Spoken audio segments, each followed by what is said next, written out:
Hello everyone, this is Dr. Vishal Trivedi from Department of Biosciences and Bioengineering, IIT Guwahati.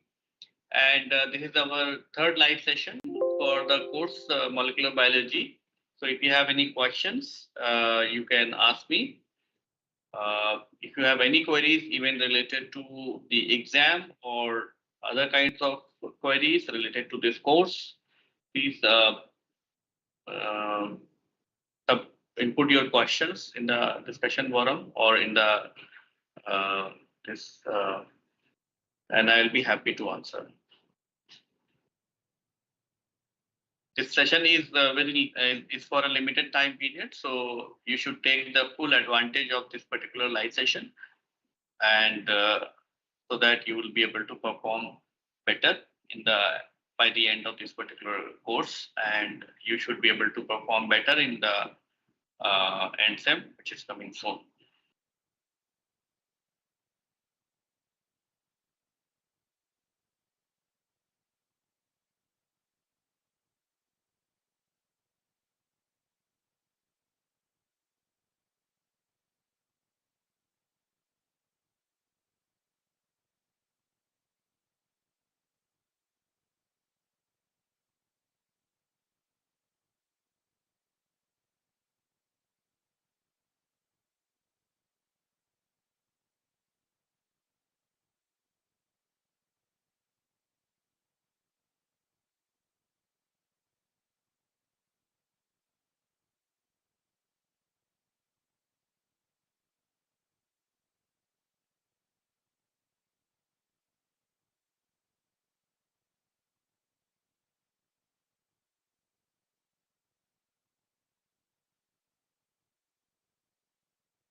Okay, so sorry about the sound problem. So let me just rephrase everything. Uh, if you want to prepare for this course, there's no shortcut. You have to first go through with the assignments. You have to follow all the questions what we have discussed in the assignment, because in the exam there will be a significant portion of the assignment questions are going to appear. They may not be identical what we have asked, but they may be of similar nature. The second point is the course is being designed in such a way that you can be able to follow the content, and it is easy course according to me, because the majority of these contents you have studied when you are in BSc or other courses. So and it is, I have tried to follow the easy path, so probably it will not be a concern for you to follow. But as I said, the course is completely connected to each other. So I am, when you will see the exam at the end of this particular month, you are going to see that I have asked a question from every part of this particular course. So it is easy. It is very important that you should follow and you should go through with the whole content.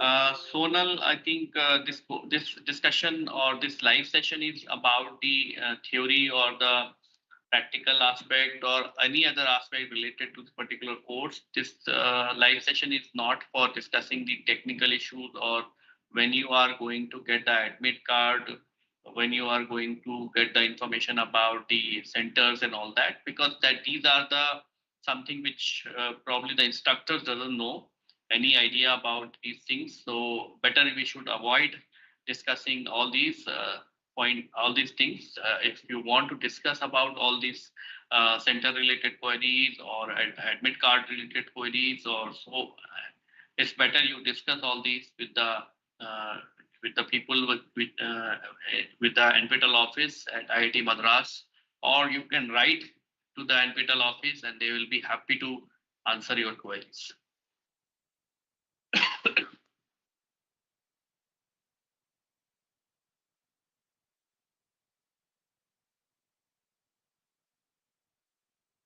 If you have any more queries, you should post your queries so that it will be easy for me to address those queries if it is related to course or even if it is related to exam. I think the last live session also I have discussed in detail what could be the format of this particular exam and how to prepare for the exam and so on.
Samitra, good evening. So please unmute yourself, introduce yourself, and if you have any queries, please ask.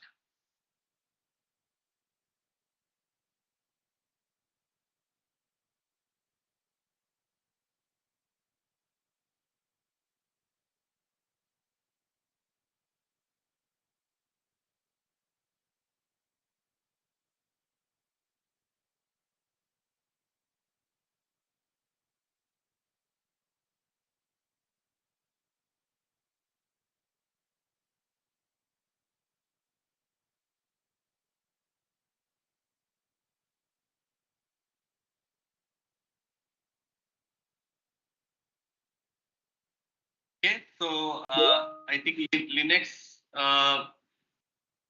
is asking, sir, what is done if I don't give the exam? I have my university annual exam that day, so I won't be able to attend.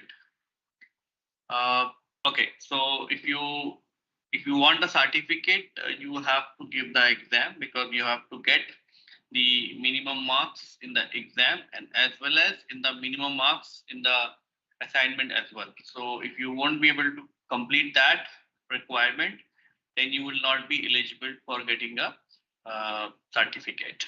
But remember that the exam is on 2 days, so probably you can choose either of those dates. Or I don't know about the modulities or the schedule of the exam also. So better you discuss all these queries with the NPTEL office in IIT Madras, and they'll be happy to help you. Definitely, there will be no rescheduling of the NPTEL exam, and so. But as I said, if you won't give the annual exam, like our NPTEL exam, final exam, then you will not be eligible for getting a certificate. Is it clear, Linux?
So Linux, I think it is not possible for you know I think it is not possible for me to reschedule or give you any kind of assurance that the exam or the exam dates can be changed, right? But you can discuss all these possibilities with the NPTEL office. I don't know whether they will maybe they will be able to tell you some solution or something like that. And Ankita is asking about what is C-value paradox. So C-value paradox is the actually will tell you that amount of DNA what is present in a haploid genome. Okay, and there is a strong correlation between the C-value and the size of the nucleus as well as the size of the cell. And correspondingly, it is actually going to tell you that how much time the cell is actually going to take for doubling from one cell to another cell. And so these are the the parameters which are actually going to tell you about the complexity of the DNA in the organism and so on. So it is a very big topic actually to discuss in a short span of time. What we are available now, and sometime the repetitive of the same DNA again and again is also going to increase the content of the haploid genome in the cell, and that also is going to increase the C value. So I don't know in what context you want to ask about the C value paradox, but in general, C value is actually going to tell you what is the complexity of the DNA and how much time the cell is going to take to replicate this DNA, and that is itself is going to decide how much time the cell is going to divide and double.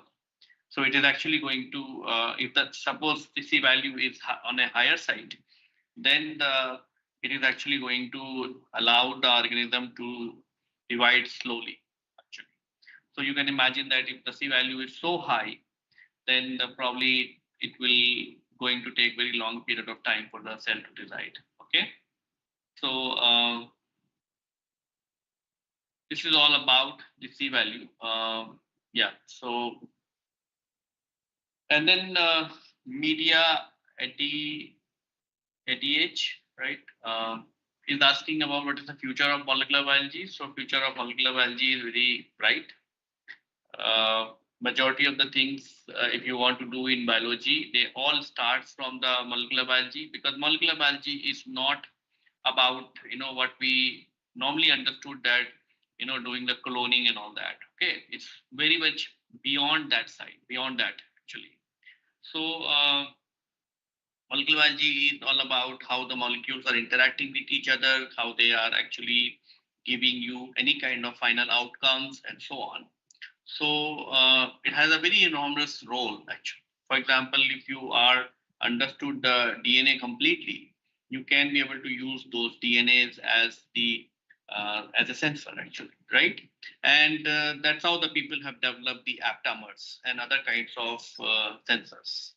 So basically, if you are very good in molecular biology, if you understood the DNA, you understood the proteins, you can be able to exploit these molecules for the social welfare.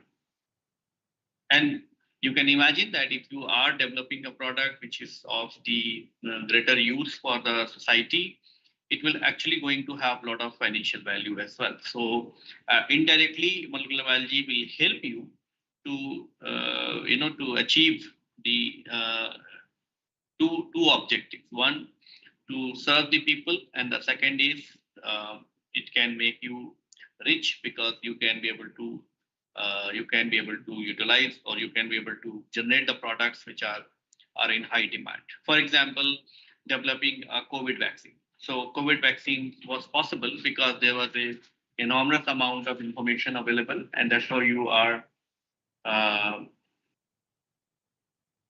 there are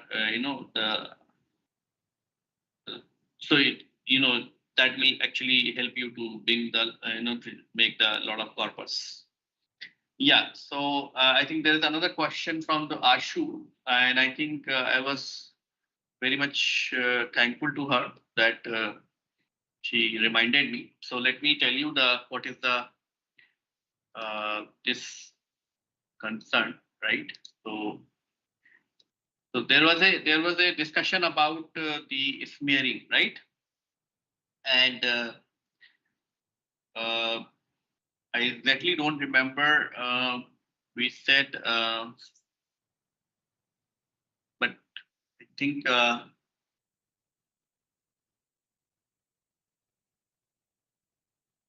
yes, okay. So it was, I think it was about the primers, and it was okay. So it's not Ashu actually; it is Sanmitra. So I think it was related to the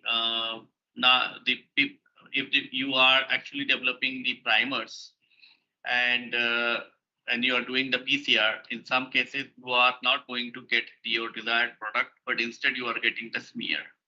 And I said we'll discuss this in the live session. Okay, so let me tell you.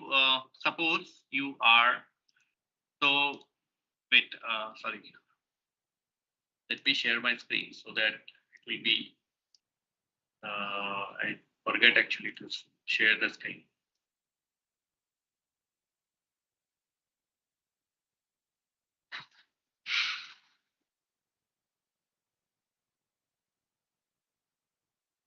Okay, so I'm sure you can be able to see the screen, right? And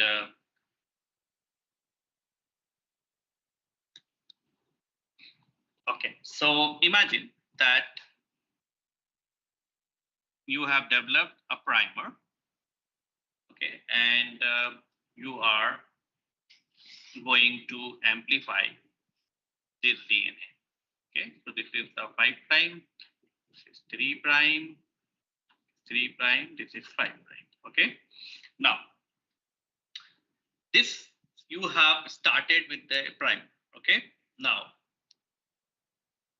so let me change the color, right? So primer are going to be of different color, right? So imagine that one primer is binding here and another primer is binding on this side. Okay, now this is, I'll just divide this into 10, 20, 30, 40, and 50. Okay, now imagine that the region between the 20 and 30 is very high in GC region. Okay, so it's like very high in terms of GC rich, or I will say this is the region which is difficult to break. Okay, which means difficult to make or difficult to synthesize. Now what will happen when you are going to do, and in the cycle 1, what will happen is this primer will go and bind, and it will go like this, and it will reach to 20, right? And then it will not be able to cross. So in what the product, what you are going to get is this product, okay, which is actually 20. Now, in the cycle 2, somehow it actually crossed 1 nucleotide, okay, or 2 nucleotide. So in the cycle 2, it reached to actually 2 points. So what you are going to get, you are going to get a DNA of 22 nucleotides. In the third cycle, you are actually going to get like somewhere here. Okay, somehow it missed out, or it is actually somehow something happened, and then it actually reached to the 28. Okay, so you are going to get a DNA of 28, right? Don't go by the length of this DNA because that may not be correct. And this will continue, right? So what will happen is that sometime you will get the length of 20, 21, 22, 23, 24, 26, 28, 35, like that. So if you see this DNA in a gel, what will happen is that it is actually going to give you the sizes which will vary from 20 and it will go up to 35. So don't go by this smaller numbers.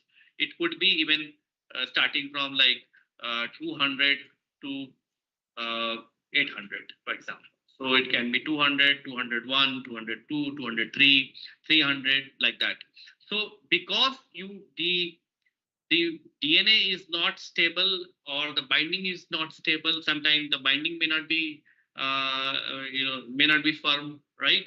So in that case, the primer will come off, and if the primer will come off, the whole template and everything will dislodge, and that may happen starting from 200 to 800. And because of that, it is actually going to give you the DNA fragments of different sizes, and that's how you are actually going to get the smear. And since these population of these DNA are not going to be very high, which means maybe the five populations, or the 5 DNA of 20, 5 DNA of 22, 10 DNAs of 28. So basically, they are having two issues. One, they are not synthesizing completely. The second is their individual number population is very low, right? So because of that, it is not going to show you the bands. It is actually going to show you a hazy pattern starting from top to bottom. And that is the reason why you are actually going to get the smear uh, instead of a product. Many times what people do, right, when you are actually going to get a smear like this, for example, right? And suppose I have run the ladder, right?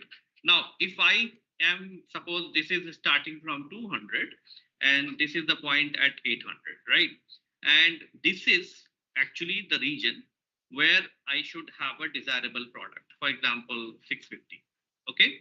So in some cases, when the people are having the and suppose they have run the marker, right? This is the molecular weight ladder, right? And using this ladder, they can be able to say that, okay, this is the region where I should have an expected band. Sometimes what they do is they actually cut this portion of the agarose, then they isolate this DNA, okay? So what they do is they just melt this agarose, okay, and then use these as a template instead of this template, the original template. Now, if you do so, you will see that in next time you will not get the smear. Next time what you are going to get is you're going to get the specific band, or at least this cloud is actually will go actually on a higher side. And that's how sometimes they actually clone very difficult regions within the genome.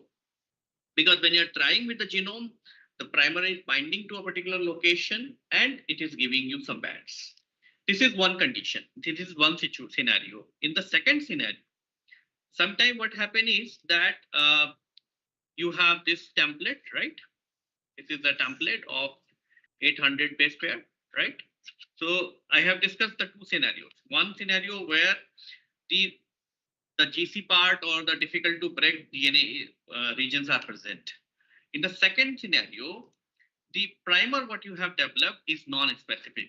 So sometime it will bind here, sometime it will bind here, sometime it will bind here, sometime it will bind here, sometime it will bind here, and so on.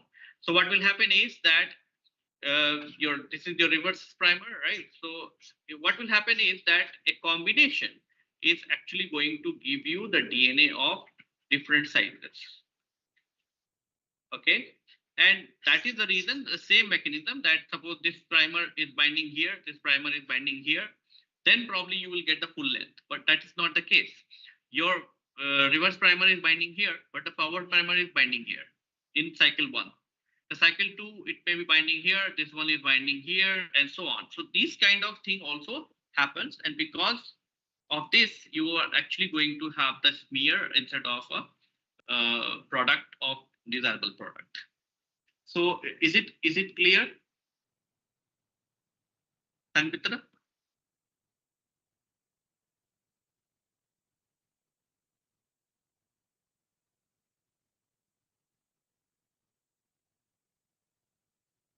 Okay, so very good. I'm happy that at least it is clear, and that's why I said in the discussion forum also that it actually requires the designing of figures and all that, so that it will be easy for you to follow.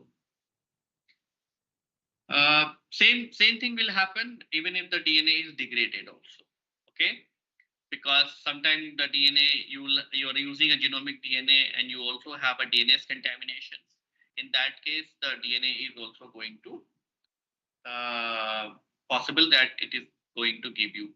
But mostly it happens because of the simple reason that you may have the region which are hard to break or hard to synthesize.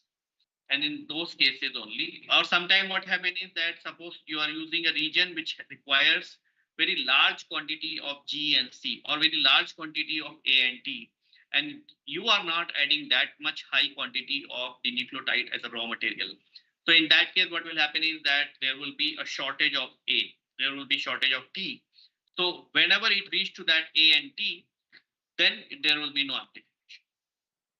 So that also is a third scenario where the amount of A and T, because what will happen is when we add the nucleotides for DNA synthesis, right? We add them in a equal ratio, 1:1:1, right? But sometimes your template may not be having the all the ATGC in a equimolar ratios. Maybe you have very large quantity of A, you may have very large quantity of T, and so on. For example, in the malaria parasite, you are actually going to have the genes which are very rich in A and very rich in T. So in those cases, there will be a shortage of A and there will be a shortage of T. So whenever it reaches to A and T, there will be no synthesis because there is no nucleotide what is present in your reaction. So as long as the G and C are coming, it is incorporating.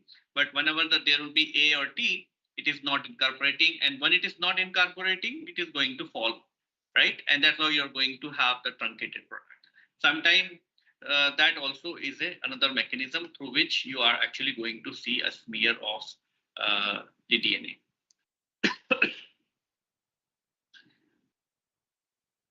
Partial degraded DNA will not going to give you a smear because the partial degraded DNA will, because as long as you have any of those templates available, even if you have reverse template available and forward template is not available, you will get the amplification because first cycle it will be a problem. Second cycle onwards, it will not be a problem. So degraded DNA is not a very difficult thing because degraded DNA people are using in amplifications. For example, when you are collecting the blood from the crime site, right? Or suppose you are collecting a DNA from a fossil, then they all are degraded only, but they don't give you the smear. They always give you a focused product as long as the quality of DNA is good.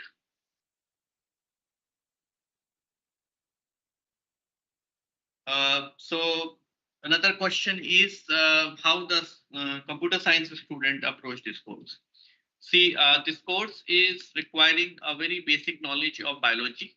Once you know the basic course of biology, then it is more of a course where I have not discussed any of the biology aspects. It is all uh, about the chemistry and interaction between the molecules. So I think you can be able to follow. You can be able to follow the content. And if there are queries, I'll be happy to answer those queries in the discussion forum. And you can even write the queries to me and I'll be happy to even address those queries through mail also. So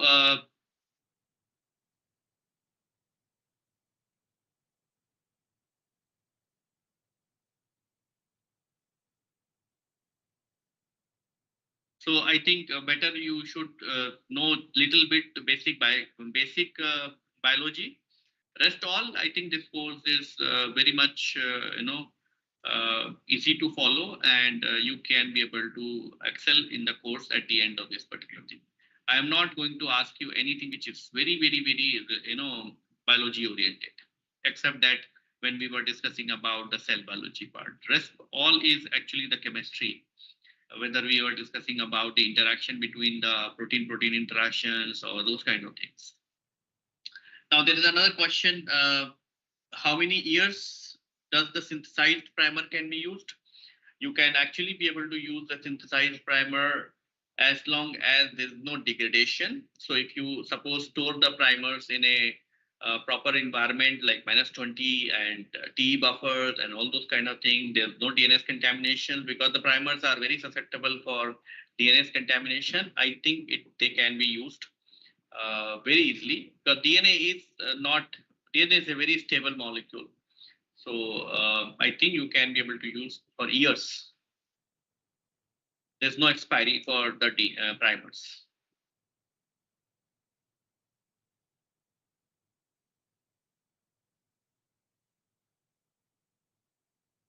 Do we have any more questions?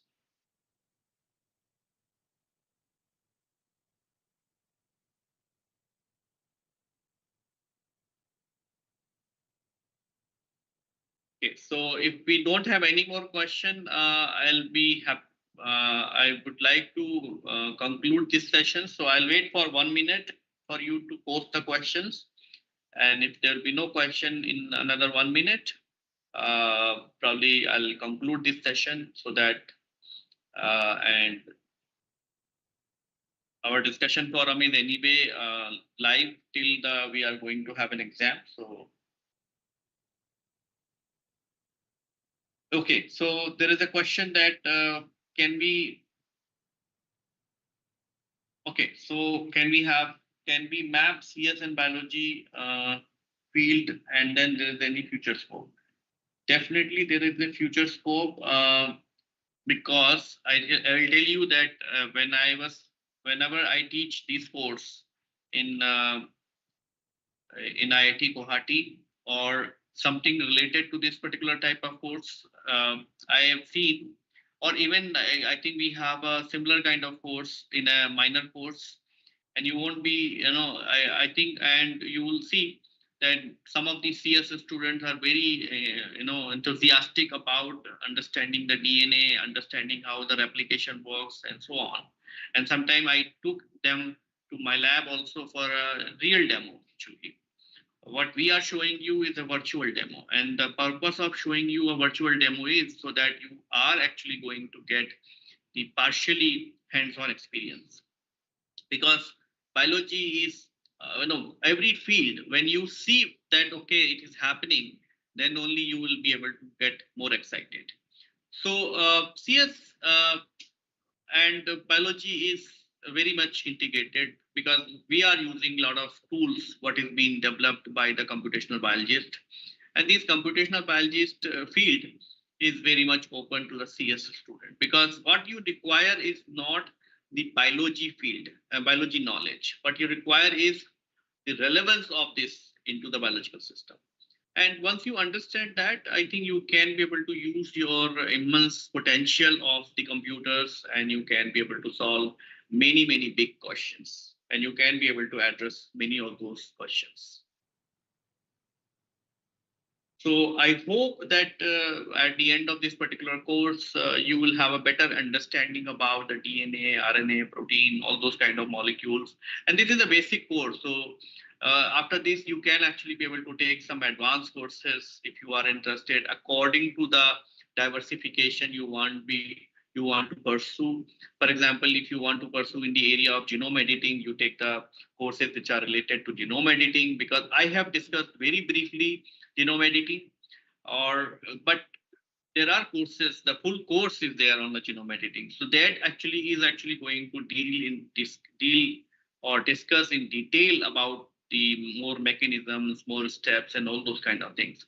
Similarly, if you are interested in vaccine development or those kind of areas, you should follow the course, advanced courses in that particular field, because this course is actually going to give you only the basic information, how the vaccine development works and all that.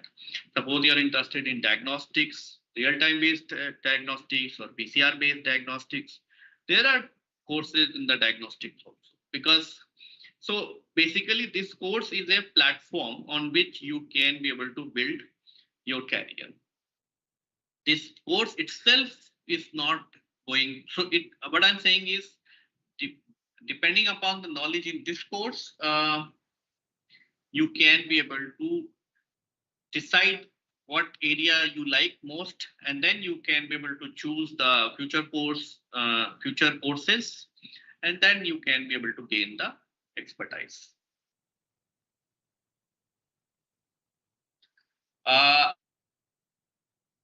Happy if you send me the mail, I'll be happy to answer. Even discussion forum is a better place, because once you ask some questions, it may be relevant to other student also.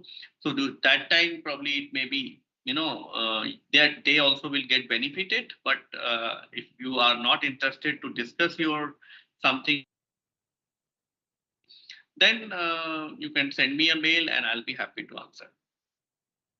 But remember that when you send me a mail, you should refer or you should give the reference to this particular course. Otherwise, normally I don't read those mails. I read the mails, but I don't respond to all the mails what I'm getting from anybody. If you send me the mail, you should refer that you are a student in MOOC's molecular biology course, and then I'll be more interested to read and address your queries. So I think with this, I would like to conclude today's live session. I think there are no more questions from the student, and whatever the questions were there, I have addressed.